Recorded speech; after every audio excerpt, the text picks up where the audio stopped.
Hi అండి, నమస్తే. నేను Jhansi. Welcome to our channel Jhansi cooking gardening vlogs. ఎలా ఉన్నారండి? అందరూ బాగున్నారా? నేనైతే చాలా బాగున్నాను. మీరు కూడా చాలా బాగుండాలని మనస్ఫూర్తిగా కోరుకుంటున్నాను. ఈరోజు 18 రకాల అద్భుతమైన యూస్ఫుల్ టిప్స్ అయితే షేర్ చేస్తున్నాను.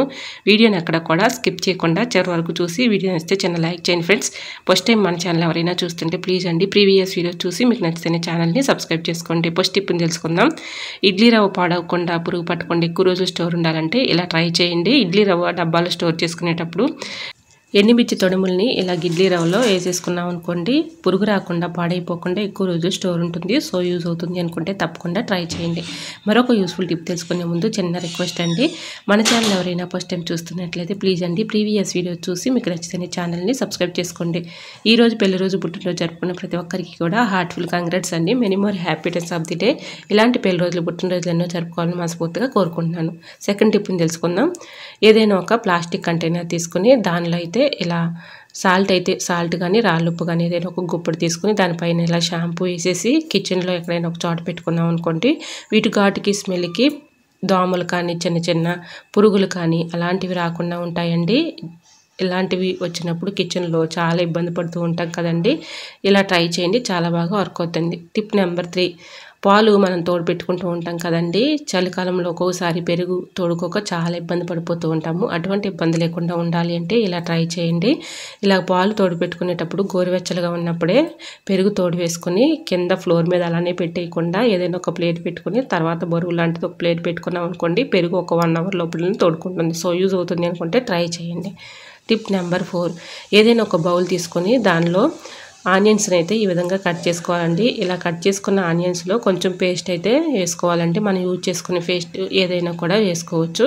కొంచెం దీనిలో బేకింగ్ పౌడర్ కూడా వేసేసుకొని ఇలా కొన్ని వాటర్ పోసుకుంటూ మొత్తం కలిసేలాగా ఇలా కలుపుకోవాలండి. ఇలా కలుపుకొని ఈ వాటర్ని ఒక 1 అవర్ పాటు పక్కన ఉంచేసి 1 అవర్ తర్వాత ఏదైనా ఒక స్ప్రే బాటిల్లో పోసుకొని మన ఇంట్లో గిన్నెలు కడిగిన తర్వాత కిచెన్ సింక్లో కానీ గ్యాస్ స్టవ్ మీద కానీ బల్లులు, బొద్దింకలు, పురుగులు, చీమలు వీటితో చాలా ఇబ్బంది పడిపోతూ ఉంటాం కదండి. ఇవి రాకుండా ఉంటాయండి. వీటి ఘాటుకి స్మెల్కి అవి దూరంగా పారిపోతాయి. ఇలా ట్రై చేయండి, చాలా బాగా వర్క్ అవుతుంది. ఇలా ఈ లిక్విడ్ని మూత పెట్టేసి ఒక 1 అవర్ పాటు పక్కన ఉంచేసి 1 అవర్ తర్వాత ఏదైనా ఒక స్ప్రే బాటిల్లో పోసేసుకున్నాం అనుకోండి, మనం రోజు నైట్ గిన్నెలు కడిగేసిన తర్వాత ఇలా కొంచెంగా స్ప్రే చేసామనుకోండి, వీటి ఘాటుకి స్మెల్కి పురుగులు కానీ, చెమ్మలు కానీ, బల్లులు కానీ, బొద్దింకలు కానీ రాకుండా ఉంటాయండి. ఇలా ట్రై చేయండి, చాలా బాగా వర్క్ అవుతుంది.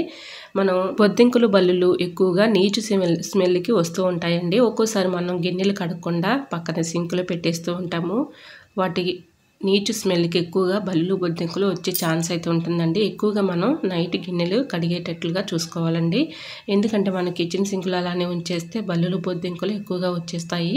అటువంటి ఇబ్బంది లేకుండా ఉండాలంటే మనం నైటు ఇలా చక్కగా గిన్నెలు కడిగేసామనుకోండి, క్లియర్గా ఉంటుంది కాబట్టి ఎటువంటి బ్యాడ్ స్మెల్ ఉండదు, నీచు స్మెల్ కూడా ఉండదు కాబట్టి బల్లులు, బొద్దింకలు పెద్దగా రావండి. ఇలా ట్రై చేయండి. ఇలా ఆనియన్స్ పేస్ట్ వాటర్ని అలానే బేకింగ్ పౌడర్ కూడా వేసాం కదండి, చాలా బాగా వర్క్ అవుతుంది. వీటి ఘాటుకి స్మెల్కి దోమలు కానీ అలానే పురుగులు కానీ, చీమలు కానీ, బల్లులు కానీ, బొద్దింకలు కానీ రాకుండా ఉంటాయండి. వీటి ఘాటుకి చాలా బాగా యూజ్ అవుతుంది. సో యూజ్ అవుతుంది అనుకుంటే ట్రై చేయండి. టిప్ నెంబర్ 5, షాంపూ ప్యాకెట్స్ మనం యూజ్ చేస్తూ ఉంటాం కదండి. తలస్నానం చేసిన వెంటనే వీటిని పడేస్తూ ఉంటాము. వీటిని పడేయకుండా వీటిని కూడా చక్కగా యూజ్ చేసుకోవచ్చు. షాంపూ ప్యాకెట్స్ అన్నీ కూడా ఒక కవర్లో వేసేసుకుని అందులో ఉంచుకున్నాం అనుకోండి, ఒక దగ్గర ఉంటాయి కాబట్టి అన్నీ ఇలా అయిన తర్వాత చిన్న ముక్కలుగా కట్ చేసుకోవాలి. ఏదైనా ఒక బౌల్ తీసుకొని ఆ బౌల్లోకి ఇలాగా ఈ చిన్న ముక్కలుగా కట్ చేసుకున్నాం కదండి, దీనిలో కొన్ని వాటర్ పోసుకుంటూ ఇందులో ఎంతో కొంత షాంపూ అయితే ఉంటుంది కాబట్టి చక్కగా యూజ్ అవుతుందండి. ఇలాగ వీటిని వేస్ట్ అని పడేసే బదులు ఈ విధంగా ట్రై చేయండి, చాలా బాగా వర్క్ అవుతుంది. ఇలా షాంపూ వాటర్తో చక్కగా మన ఇంట్లో ఉన్న ప్రతి ఒక్క వస్తువును కూడా చక్కగా క్లీన్ చేసుకోవచ్చండి. రూపాయి ఖర్చు లేకుండా ఇలా ఇంట్లోనే ఈజీగా మనం క్లీనింగ్ పర్పస్గా చాలా చక్కగా ఉపయోగించుకోవచ్చండి. ఇలాగా ఇందులో ఎంతో కొంత షాంపూ అయితే ఉంటుంది కాబట్టి ఇలా కొన్ని వాటర్ పోసుకుంటూ షాంపూ ప్యాకెట్లో ఎంతో కొంత షాంపూ అయితే బయటకు వచ్చేసింది చూడండి. ఇప్పుడు నురుగులాగా వచ్చింది. ఈ వాటర్తో చక్కగా మనం క్లీన్ చేసుకోవచ్చండి. ఇంట్లో ఉన్న ప్రతి ఒక్క వస్తువు కూడా చక్కగా యూజ్ చేసుకోవచ్చు. ఇలా ఈ వాటర్ అన్నీ కూడా ఏదైనా ఒక దానిలో స్ట్రైన్ చేసేసుకుని ఏదైనా ఒక స్ప్రే బాటిల్లో పోసుకున్నాం అనుకోండి, చక్కగా మనం ఫ్రిడ్జ్ కానీ చైర్స్ కానీ ఇంట్లో చెక్క డోర్స్ కానీ ఇలాంటివి ఉంటూ ఉంటాయి కదండి. ఇంట్లో ప్రతి ఒక్క వస్తువును కూడా చక్కగా క్లీన్ చేసేసుకోవచ్చు. ఇలా కొంచెంగా స్ప్రే చేసుకొని ఏదైనా ఒక కాటన్ క్లాత్తో క్లీన్ చేసుకున్నాం అనుకోండి, చక్కగా మెరిసిపోతాయండి. కబోర్డ్స్ పైన మన చెక్క డోర్స్ అలాంటివి ఉంటూ ఉంటాయి కదండి, వాటి పైన కొంచెంగా స్ప్రే చేస్తే చక్కగా క్లియర్ అయిపోతాయి. ఇలా మనం గ్యాస్ స్టవ్ కానీ కిచెన్ సింక్లో కానీ కొంచెంగా స్ప్రే చేసి ఇలా క్లీన్ చేసుకున్నాం అనుకోండి, చక్కగా మంచి షైనింగ్ అయితే వస్తాయండి. ఈ షాంపూ వాటర్తో మనం ఇల్లు అయితే మాప్ పెట్టుకుంటూ ఉంటాం కదండి, మాప్ వాటర్లో కూడా ఇలా కొంచెం ఇలా షాంపూ వాటర్ని కలిపి చక్కగా మాప్ పెట్టుకున్నాం అనుకోండి, ఇల్లు కూడా మంచి క్లియర్గా కనిపిస్తుంది. మంచి షైనింగ్ అయితే టైల్స్ కూడా ఉంటాయండి. ఇలా ట్రై చేయండి, చాలా బాగా వర్క్ అవుతుంది. మన ఫ్రిడ్జ్ కూడా ఎట్లా పడితే అట్లాగా చేతులతో తీస్తూ ఉంటాం కదండి, ఫ్రిడ్జ్ పైన కూడా ఇలా ఈ వాటర్ని స్ప్రే చేసేసి ఒక కాటన్ క్లాత్తో ఇలాగ క్లీన్ చేసుకున్నాం అనుకోండి, చక్కగా క్లీన్ అయిపోతుంది. ఫ్రిడ్జ్ కూడా మంచి షైనింగ్గా కనిపిస్తుందండి. ఈ షాంపూ వాటర్తో మిర్రర్స్ కూడా చక్కగా క్లీన్ చేసుకోవచ్చండి. ఈ వాటర్ను కొంచెం స్ప్రే చేసేసి మిర్రర్స్ కూడా చక్కగా క్లియర్గా ఉంటాయండి. ఇలా చైర్స్ కానీ ఇంట్లో టైల్స్ కానీ ఇలా కొన్ని చక్కగా కొంచెం స్ప్రే చేసేసుకొని ఇలా క్లియర్గా తుడిచేసామనుకోండి, చక్కగా క్లీన్గా కనిపిస్తాయి. సో యూజ్ అవుతుంది అనుకుంటే తప్పకుండా ట్రై చేయండి. మరొక యూస్ఫుల్ టిప్ తెలుసుకునే ముందు చిన్న రిక్వెస్ట్ అండి, ఈ టిప్స్ అన్నిట్లో ఏ టిప్స్ అయితే మీకు నచ్చాయో, ఏ టిప్స్ యూస్ఫుల్గా అనుకుంటున్నారో తప్పకుండా కమెంట్ సెక్షన్లో కమెంట్ చేయడం మాత్రం మర్చిపోకండి ఫ్రెండ్స్. ఇంకా టిప్ నెంబర్ 6, ఆనియన్స్ మనం కట్ చేసిన తర్వాత ఆనియన్స్ తొక్కల్ని పడేస్తూ ఉంటాం కదండి, వీటిని చక్కగా యూజ్ చేసుకోవచ్చు. ఆనియన్స్ తొక్కల్ని ఏదైనా ఒక గిన్నెలో వేసేసుకొని కొన్ని వాటర్ అయితే పోసుకొని స్టవ్ ఆన్ చేసుకొని ఇలా కొంచెం సేపు మరిగించుకోవాలండి. ఇలా మరిగించుకున్న ఈ వాటర్లో కొంచెం అయితే పసుపు వేసేసుకోవాలండి, చాలా బాగా యూజ్ అవుతుంది. పసుపు యాంటీబయాటిక్గా చాలా బాగా హెల్ప్ అవుతుందండి. మన ఇంట్లో వంట చేసిన తర్వాత గ్యాస్ స్టవ్ మీద క్లీన్ చేస్తూ ఉంటాం కదండి, ఇలాగా మనకు తెలియని క్రిములు కానీ బ్యాక్టీరియా కానీ ఇలా స్టవ్ మీద కానీ అలానే కిచెన్ సింక్లో కానీ ఒక్కోసారి ఫామ్ అవుతూ ఉంటాయి కదండి. ఇలా ఈ వాటర్ని అయితే ఏదైనా ఒక గిన్నెలోకి స్ట్రైన్ చేసుకొని ఈ వాటర్ని కొంచెం ఏదైనా ఒక స్ప్రే బాటిల్లో పోసుకొని ఆనియన్స్ స్ట్రైన్ చేసుకున్న వాటర్లో కొంచెం పసుపు అలానే ఫేస్ పౌడర్ కూడా కొంచెం యూజ్ చేసుకోవాలండి. ఇలా ఈ మొత్తం కూడా కలుపుకున్న తర్వాత ఈ వాటర్లో కొంచెం అయితే కాటన్ డిప్ చేసేసి మనకి ఎక్కువగా బల్లులు బొద్దింకలు వచ్చే ప్లేస్లో కొంచెం కాటన్ని అక్కడక్కడ పెట్టేసామనుకోండి, ఈ వాటర్లో ముంచేసి వీటి ఘాటుకి స్మెల్కి బల్లులు కానీ బొద్దింకలు కానీ రాకుండా ఉంటాయండి. ఈ టిప్ కూడా చక్కగా ఫాలో అవ్వండి, చాలా బాగా వర్క్ అవుతుంది. ఇలా స్పూన్ పెట్టి మొత్తం కలిసేలాగా ఇలా కలుపుకున్న తర్వాత కాటన్ పెట్టి డిప్ చేసేసి ఎక్కడైతే బల్లులు బొద్దింకలు ఎక్కువగా వస్తున్నాయో ఆ ప్లేస్లో ఇలా పెట్టేసామనుకోండి, వీటి ఘాటుకి స్మెల్కి అవి దూరంగా పారిపోతాయండి. మనం గిన్నెలు కడిగేసిన తర్వాత నైట్ కిచెన్ సింక్లో కానీ గ్యాస్ స్టవ్ దగ్గర కానీ అలానే సింక్ పైపు దగ్గర కానీ అక్కడొకటి పెట్టేసామనుకోండి, వీటి ఘాటుకి స్మెల్కి అవి రాకుండా పారిపోతాయండి. అలానే ఈ వాటర్ పెట్టి చక్కగా మనం గ్యాస్ స్టవ్ కానీ ఫ్లోర్ మీద కానీ కొంచెంగా స్ప్రే చేసేసి క్లీన్ చేసుకున్నాం అనుకోండి, వీటి స్మెల్కి అవి రాకుండా దూరంగా పారిపోతాయి. నైట్ ఇలా గిన్నెలు కడిగేసిన తర్వాత ఇలా ప్రిపేర్ చేసుకోండి, చక్కగా బల్లులు బొద్దింకలు రాకుండా ఉంటాయి. సో యూజ్ అవుతుంది అనుకుంటే తప్పకుండా ట్రై చేయండి. మరొక యూస్ఫుల్ టిప్ తెలుసుకునే ముందు చిన్న రిక్వెస్ట్ అండి, ఫస్ట్ టైం మన ఛానల్ ఎవరైనా చూస్తుంటే ప్లీజ్ అండి ప్రీవియస్ వీడియో చూసి మీకు నచ్చితేనే ఛానల్ని సబ్స్క్రైబ్ చేసుకోండి. వీడియో నచ్చితే ప్లీజ్ అండి వీడియో లైక్ చేసి మీ ఫ్రెండ్స్ అండ్ రిలేటివ్స్ షేర్ చేయండి. మీరు ఇచ్చే చిన్న లైక్నెస్ సపోర్టింగ్గా ఉంటుంది, మరికొంతమందికి రీచ్ అవుతుంది కాబట్టి ప్లీజ్ అండి లైక్ చేయడం మాత్రం మర్చిపోకండి ఫ్రెండ్స్. ఇంకా నెక్స్ట్ టిప్ని తెలుసుకుందాం. టిప్ నెంబర్ 7, గ్యాస్ సిలిండర్ అయిపోయిన తర్వాత గ్యాస్ సిలిండర్ని మనం ఫుల్ బండని మార్చుతూ ఉంటాం కదండి. ఒక్కోసారి మార్చినప్పుడు ఏమవుతుందంటే గ్యాస్ బండ ఇలా టైల్స్ ఉన్న వాళ్ళ ఇంట్లో ఎక్కడ గీతలు పడిపోతాయో అని భయంగా ఉంటుంది కదండి. అటువంటి ఇబ్బంది లేకుండా ఉండాలంటే ఒక మ్యాట్ని ఇలా గ్యాస్ సిలిండర్ కింద పెట్టేసి ఇట్లా జరుపుకుంటూ వెళ్ళామనుకోండి, టైల్స్ మీద గీతలు పడకుండా ఉంటాయి. అలానే మనం గ్యాస్ సిలిండర్ ఇలా ఒక చోట పెట్టుకున్నప్పుడు దాని కింద తుప్పు మార్కులు పడుతూ ఉంటాయి కదండి, తుప్పు మార్కులు పడకుండా ఉండాలంటే ఓల్డ్ బ్యాంగిల్స్ అయితే మనవి ఉంటూ ఉంటాయి కదండి, ఇలా గ్యాస్ సిలిండర్ కింద పెట్టేసాం అనుకోండి తుప్పు మార్కులు లేకుండా ఉంటాయి. సో యూజ్ అవుతుంది అనుకుంటే తప్పకుండా ట్రై చేయండి. మరొక యూస్ఫుల్ టిప్ని తెలుసుకుందాం. సూదిలో దారం ఎక్కించాలంటే చాలా ఇబ్బంది పడుతూ కష్టపడుతూ ఉంటాం కదండి, చాలా ఈజీగా సింపుల్గా ఇలా ఎక్కించుకోవచ్చండి. చిన్నవాళ్ళైనా పెద్దవాళ్ళైనా ముసలి వాళ్ళైనా చాలా ఈజీగా ఎక్కించుకోవచ్చండి. ఒక వాటర్ బాటిల్ ఉంటే చాలండి, చాలా ఈజీగా సింపుల్గా ఇలాగ ఎక్కించుకోవచ్చు. అది ఎలా అని చూస్తున్నారండి, మీరు విన్నది కరెక్టే. ఇలా ఒక వాటర్ బాటిల్ని తీసుకొని ఈ విధంగా కట్ చేసుకోవాలండి.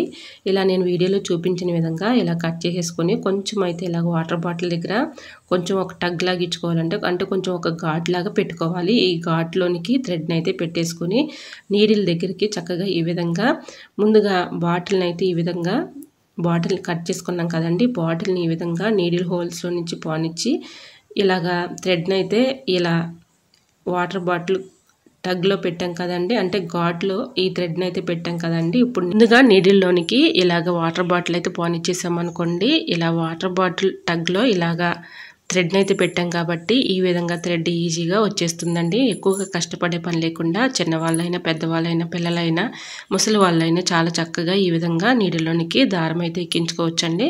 చాలా ఈజీగా, సింపుల్గా ఇలా ట్రై చేసి చూడండి, అద్భుతంగా ఉంటుంది. సో యూజ్ అవుతుంది అనుకుంటే తప్పకుండా ట్రై చేయండి, చాలా ఈజీగా అయితే ఎక్కించుకోవచ్చు. మరొక యూస్ఫుల్ టిప్ తెలుసుకునే ముందు చిన్న రిక్వెస్ట్ అండి, మన ఛానల్ ఎవరైనా ఫస్ట్ టైం చూస్తున్నట్లయితే ప్లీజ్ అండి ప్రీవియస్ వీడియోస్ చూసి మీకు నచ్చితేనే ఛానల్ని సబ్స్క్రైబ్ చేసుకోండి. వీడియో నచ్చితే ప్లీజ్ అండి వీడియో లైక్ చేసి మీ ఫ్రెండ్స్ అండ్ రిలేటివ్స్ షేర్ చేయండి. పిల్లలు షూస్ అయితే స్కూల్కి వేసుకెళ్తూ ఉంటారు కదండి, ఒక్కోసారి పాలిష్ చేయటం మర్చిపోతూ ఉంటాము. అలా పాలిష్ చేస్తూ మర్చిపోయినప్పుడు ఇలా ట్రై చేయండి. కొంచెం కాటన్ అయితే తీసుకొని మనం యూజ్ చేసుకునే వ్యాజ్లైన్ ఉంటుంది కదండి, వ్యాజ్లైన్ ఇలాగా షూస్కి చక్కగా ఇలా అప్లై చేసేసి ఇలా క్లీన్ చేసుకున్నాం అనుకోండి, చక్కగా క్లీన్ అయిపోతాయి. సో యూజ్ అవుతుంది అనుకుంటే తప్పకుండా ట్రై చేయండి. అప్పటికప్పుడు మనం చక్కగా ఈ విధంగా షూస్ని అయితే క్లీన్ చేసుకోవచ్చు, మంచి షైనింగ్గా కూడా కనిపిస్తాయి. సో యూజ్ అవుతుంది అనుకుంటే ట్రై చేయండి. మరొక యూస్ఫుల్ టిప్ తెలుసుకుందాము. పాలు కాచుకునేటప్పుడు ఇలా ముందుగా పాలు కాచుకునే ముందు ఒక గిన్నెలో కొన్ని వాటర్ అయితే పోసుకొని బాగా మరిగించుకున్న తర్వాత ఇలా పాలు పోసుకున్నాం అనుకోండి, గిన్నె కూడా ఇలా అడుగంటుకోకుండా మాడిపోకుండా ఉంటుంది. సో యూజ్ అవుతుంది అనుకుంటే ట్రై చేయండి. టిప్ నెంబర్ 10, పిల్లల ప్యాంట్లు కానీ పెద్దవాళ్ళ ప్యాంట్లు కానీ ఇలా ఒక్కొక్కసారి లూజ్ అయిపోయి చాలా ఇబ్బంది పెడుతూ ఉంటాయి కదండి. మనం స్టిచ్చింగ్ చేసుకునే దగ్గరికి వెళ్ళి ఇలా స్టిచ్చింగ్ చేసుకోవాల్సి వస్తుంది కదండి. అటువంటి ఇబ్బంది లేకుండా ఉండాలంటే ఇలా ఇంట్లోనే ఈజీగా ఇలా ఫాలో అయిపోండి, 100% వర్క్ అవుతుంది. ప్యాంట్ కూడా లూజ్ అయిపోకుండా ఉంటుంది. ఒక రబ్బర్ బ్యాండ్ని తీసుకుని ఈ విధంగా బటన్కి ఇలాగా ప్యాంట్ కాజాకి ఇలా పెట్టేసామనుకోండి, చక్కగా టైట్ అయితే వస్తుంది. మనం ఒక దగ్గరికి వెళ్ళే పని లేకుండా ఇంట్లోనే ఈజీగా అప్పటికప్పుడు ఇలా ప్రిపేర్ చేసుకోవచ్చు. సో యూజ్ అవుతుంది అనుకుంటే ట్రై చేయండి. మరొక యూస్ఫుల్ టిప్ తెలుసుకుందాము. గోధుమ పిండిలో ఒక్కొక్కసారి పురుగు వచ్చేస్తూ ఉంటాయి కదండి, గోధుమ పిండి పాడవకుండా ఎక్కువ రోజులు స్టోర్ ఉండాలంటే ఇలా ట్రై చేయండి. ఎల్లుల్లిపాయలని అక్కడొకటి ఇలా పిండిలో పెట్టేసుకొని మూత పెట్టుకున్నాం అనుకోండి, వీటి ఘాటుకి స్మెల్కి పురుగు రాకుండా పాడైపోకుండా పిండి చాలా రోజుల వరకు స్టోర్ ఉంటుందండి. ఇలా ట్రై చేయండి, చాలా బాగా వర్క్ అవుతుంది. ఇంకా మరొక యూస్ఫుల్ టిప్ తెలుసుకుందాము. పిండిలో ఒక్కోసారి ఇలాగా వరి పిండి అయినా గోధుమ పిండి అయినా ఇలా జల్లించుకుంటూ ఉంటాం కదండి. పిండి జల్లెల్లో జల్లించేటప్పుడు ఒక్కోసారి పక్కన పడిపోయి ఇలా మొత్తం కూడా ఫ్లోర్ అంతా అవుతూ ఉంటుంది. అటువంటి ఇబ్బంది లేకుండా ఉండాలంటే ఒక గ్లాస్ని ఇలా బోర్లించేసి అందులోనే ఇలాగా చల్లించుకున్నాం అనుకోండి, చక్కగా మనకి ఇది మొత్తం అవ్వకుండా అందులోనే చక్కగా పిండి అయితే కింద పడుతుంది. సో యూజ్ అవుతుంది అనుకుంటే ట్రై చేయండి. మరొక యూస్ఫుల్ టిప్ తెలుసుకుందాము. కుక్కర్లో మనం పప్పు కానీ అలానే రైస్ కానీ వండుతూ ఉంటాం కదండి. ఒక్కొక్కసారి పప్పు ఉన్నప్పుడు కానీ రైస్ ఉన్నప్పుడు కానీ ఇలాగా మనం ఎంత క్లీన్ చేసినా అడుగున బ్లాక్ కలర్లో ఇలాగ మరకలు పడుతూ ఉంటాయి కదండి, బ్లాక్గా అయిపోతూ ఉంటుంది. అటువంటి మరకలు కానీ ఇలాంటివి టెస్ట్ ఉన్నప్పుడు ఇలా ట్రై చేయండి. కొంచెం బేకింగ్ పౌడరు అలానే కొంచెం నిమ్మరసం కూడా వేసేసి నిమ్మ తొక్కతో ఇలా క్లీన్ చేసుకున్నాం అనుకోండి, మంచి స్మెల్ వస్తుంది, బ్యాడ్ స్మెల్ లేకుండా ఉంటుంది. అలానే దీనిలో ఉన్నటువంటి నల్లగా పిచ్చి కట్టినటువంటి ఇలా మరకలు కానీ అన్నీ కూడా చక్కగా రిమూవ్ అయిపోతాయండి. ఇలా నిమ్మ తొక్కతో క్లీన్ చేసుకొని చూడండి, అద్భుతంగా ఉంటుంది. ఇలా బేకింగ్ పౌడర్ కూడా వేసాం కాబట్టి మనం వంటల్లో యూజ్ చేసుకునే బేకింగ్ పౌడర్ ఉంటుంది కదండి, అది ఒక అర టీ స్పూన్ అయితే సరిపోతుందండి. ఒక అర టీ స్పూన్ వేసేసుకుని ఇలా కొద్దిగా నిమ్మరసం వేసుకొని నిమ్మ తొక్కతో ఇలా క్లీన్ చేసేసుకుంటే చక్కగా క్లీన్ అయిపోతుందండి. నాన్ వెజ్ వండుకున్నప్పుడు కూడా ఒక్కోసారి మనం ఎంత క్లీన్ చేసినా బ్యాడ్ స్మెల్ వస్తూ ఉంటుంది కదండి, ఆ స్మెల్ కూడా ఉండదు. సో యూజ్ అవుతుంది అనుకుంటే తప్పకుండా ట్రై చేయండి. మరొక యూస్ఫుల్ టిప్ తెచ్చుకునే ముందు చిన్న రిక్వెస్ట్ అండి, మన ఛానల్ ఎంతగానో ఆదరించి సపోర్ట్ చేసి సబ్స్క్రైబ్ చేసిన ప్రతి ఒక్కరికి కూడా నా హృదయపూర్వక ధన్యవాదాలు తెలియజేసుకుంటున్నానండి. ఇలానే సపోర్ట్ చేయండి. మన ఛానల్లో ఇంకా మంచి న్యూ టిప్స్ అయితే షేర్ చేస్తూ ఉంటాను. ఫస్ట్ టైం మన ఛానల్ ఎవరైనా చూస్తుంటే ప్లీజ్ అండి ప్రీవియస్ వీడియోస్ చూసి మీకు నచ్చితే ఛానల్ని సబ్స్క్రైబ్ చేసుకోండి. ఇంకా మరొక యూస్ఫుల్ టిప్ తెలుసుకుందాము. టిప్ నెంబర్ 15, ఫంక్షన్కి వచ్చినటువంటి కవర్స్ అయితే ఉంటూ ఉంటాయి కదండి. ఒక కవర్ని తీసుకుని ఈ విధంగా వీడియోలో చూపించిన విధంగా ఇలా కట్ చేసుకోవాలండి. ఇది చాలా బాగా వర్క్ అవుతుంది. మన ఇంట్లోని చక్కగా ప్రతి ఒక్క వస్తువును కూడా చక్కగా క్లీన్ చేసుకోవడానికి చాలా బాగా హెల్ప్ అవుతుందండి. ఇలాగే ఈ కవర్ని అయితే వీడియోలో చూపించిన విధంగా సిజర్ పెట్టి ఇలా కట్ చేసేసుకోవాలి. ఇలా చిన్న పార్ట్ల కింద కట్ చేసుకున్న తర్వాత సిజర్ పెట్టి చిన్న టగ్స్ లాగా ఇలాగ కట్ చేసుకున్న తర్వాత ఏదైనా ఒక స్టిక్ తీసుకోవాలండి. చిన్నది స్టిక్ ఒకటి తీసుకుని ఇలా ఈ విధంగా ముందుగా డబుల్ ప్లాస్టర్ టేప్ అయితే అంటించేసుకొని కవర్ని ఇలా ఒక్కో పార్ట్ తీసుకొని ఇలాగా మొత్తం కూడా ఇలా చుట్టుకుంటూ రావాలండి. మనకు ఒక బ్రష్ లాగా తయారవుతుంది. చాలా బాగా వర్క్ అవుతుందండి. ఇంట్లో ఉన్నటువంటి ప్రతి ఒక్క వస్తువుని కూడా చక్కగా మనం ఇలాగా క్లీన్గా చేసుకోవచ్చు. ఇలా క్లియర్గా ఉంటుంది. ఇలా మన ఇంట్లో ఉన్నటువంటి ప్రతి ఒక్క వస్తువుని కూడా చక్కగా క్లీన్ చేసుకోవడానికి చాలా బాగా వర్క్ అవుతుందండి. ఇలా కట్ చేసుకున్న తర్వాత ఒక బ్రష్ లాగా ప్రిపేర్ చేసుకోవాలి. ఇలా వీడియోలో చూపించిన విధంగా ముందుగా డబుల్ టేప్ ప్లాస్టర్ అయితే ఇలా అంటించేసుకొని ఇలా స్టిక్కి మొత్తం కూడా ఇలా చివరి వరకు చుట్టుకుంటూ రావాలండి. ఒక బ్రష్ లాగా ప్రిపేర్ అవుతుంది. చక్కగా ఇంట్లో ఉన్న ప్రతి ఒక్క వస్తువుని కూడా దానిపై ఉన్నటువంటి డస్ట్ని ఇలా క్లీన్ చేసుకోవడానికి చాలా బాగా యూజ్ అవుతుందండి. మనకు అందని ప్లేస్లో చేతితో అయితే క్లీన్ చేసుకోలేం కదండి. ఇలాంటి బ్రష్లతో చక్కగా క్లీన్ చేసుకోవడానికి చాలా బాగా హెల్ప్ అవుతుంది. ఇలా విండోస్ దగ్గర ఇలా మెస్ డోర్లు కానీ అలానే చిన్న చిన్న బొమ్మలు కానీ టెడ్డీ బేర్ లాంటివి ఉంటూ ఉంటాయి కదండి. వాటిపై డస్ట్ చక్కగా క్లీన్ చేసుకోవడానికి చాలా బాగా యూజ్ అవుతుంది. మరొక యూస్ఫుల్ టిప్ తెలుసుకుందాము. ఆనియన్ అయితే ఈ విధంగా ఆనియన్పై ఒక మేకు గుచ్చి చూడండి. మీరు ఆశ్చర్యపోతారు. ఈ టిప్ తెలుసుకునే ముందు చిన్న రిక్వెస్ట్ అండి. మన ఛానల్ ఎవరైనా ఫస్ట్ టైం చూస్తున్నట్లయితే ప్లీజ్ అండి ప్రీవియస్ వీడియో చూసి మీకు నచ్చితే ఛానల్ని సబ్స్క్రైబ్ చేసుకోండి. ఇంతవరకు మన ఛానల్ని చూడని వారు ఉంటే తప్పకుండా వీడియో చూసి మీకు నచ్చితేనే ఛానల్ని సబ్స్క్రైబ్ చేసుకోండి. వీడియో నచ్చితే ప్లీజ్ అండి వీడియో లైక్ చేసి మీ ఫ్రెండ్స్ అండ్ రిలేటివ్స్ షేర్ చేయండి. ముందుగా ఆనియన్స్ని అయితే ఒకటి తీసుకొని ఒక ఆనియన్ తీసుకొని ఈ విధంగా ఒక మేకు తీసుకొని ఇలాగా 2 హోల్స్ అయితే పెట్టుకోవాలండి. తొడుము పక్కన 2 హోల్స్ పెట్టేసుకొని ఇలాగ గట్టిగా ఉన్నటువంటి థ్రెడ్ని తీసుకొని ఇలాగ నీడిల్లోనికి థ్రెడ్ని అయితే ఎక్కించేసుకొని ఆ హోల్స్లో నుంచి ఇలాగ థ్రెడ్ని అయితే తీసుకొని ఒక ముళ్ళలాగా వేసుకోవాలి. మన కిచెన్లో ఒక మేకికి ఇలాగ తగిలించేసామనుకోండి వీటి ఘాటుకి స్మెల్కి బల్లులు కానీ బొద్దింకలు కానీ రాకుండా ఉంటాయండి.